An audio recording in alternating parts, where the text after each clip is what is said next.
बुल्ढाना जिले के भेंडवल में अक्षय तृतीया के दूसरे दिन भविष्यवाणी की गई।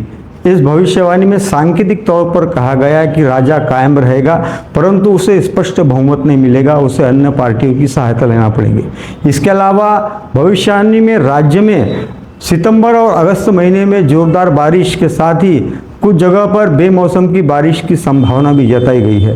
इस भेंडवल की भविष्यवाणी पर किसानों का भविष्य आधारित रहता है, इस प्रकार की मान्यता है।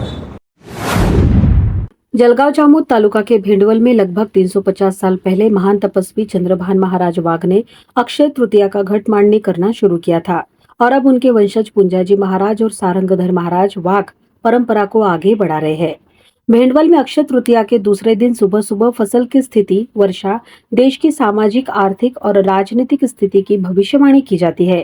पानवीड़ा को घट मांडनी में रखा गया था।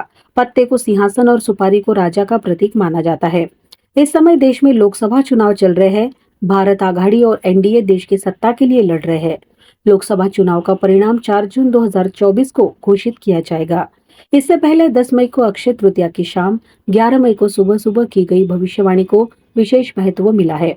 इस घट मांडनी की भविष्यवाणी में देश का राजा रहेगा या बदल जाएगा, इस बारे में क्या भविष्यवाणी की गई, इस पर हर कोई ध्यान दे रहा है।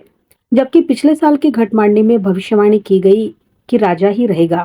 भेंडवळ येथील आज अक्षय तृतीयेचं जी मांडणी केली जाते, त्या मांडणीचं भाकीत याप्रमाणे प्रथम सर्व पिकांची कपाशीचं पीक सर्वसाधारण आहे। सर्वसाधारण याचा अर्थ मोगम असल्यामुळे कुठे जास्त येईल कुठे कमी येईल या प्रमाणे म्हणजे सर्वसाधारण धरले जाते। तसंच त्याच्यानंतरचे जे पीक आहेत, तूर आहे, ज्वारी आहे, उडीद आहे, मूग आहे, हे सुद्धा सर्वसाधारण पीक आहेत। तिळाचं पीक चांगल्या प्रकारचं दाखवते, बाजरीचं पीक सुद्धा बरं दाखवते आणि रब्बी पीक आहेत। रब्बी पिकापैकी गहू चांगला दाखवते, हरभरा साधारण आहे, करडी चांगली आहे। याप्रमाणे एकूण म्हणजे प्रमुख पिकांचे याप्रमाणे भाकीत केले जाते। तसंच पावसाळ्याचं आहे तर पहिला महिना हा लहरी स्वरूपाचा राहील, कुठे कमी कुठे जास्त असा होईल। दुसरा महिना साधारण पहिल्या महिन्यापेक्षा थोडा जास्त आहे। तिसरा महिना जो आहे तो तिसरा महिना चांगल्या प्रकारचा आहे। चौथा महिना जो आहे तो सुद्धा चांगला आहे आणि अवकाळी पाऊस सुद्धा भरपूर आहे। त्यामुळे जे पाण्याची पातळी आहे ती वाढेल, पण काही पिकाचं सोबत जे लवकर येणारे पीक आहेत त्यांची नासाडी सुद्धा होईल।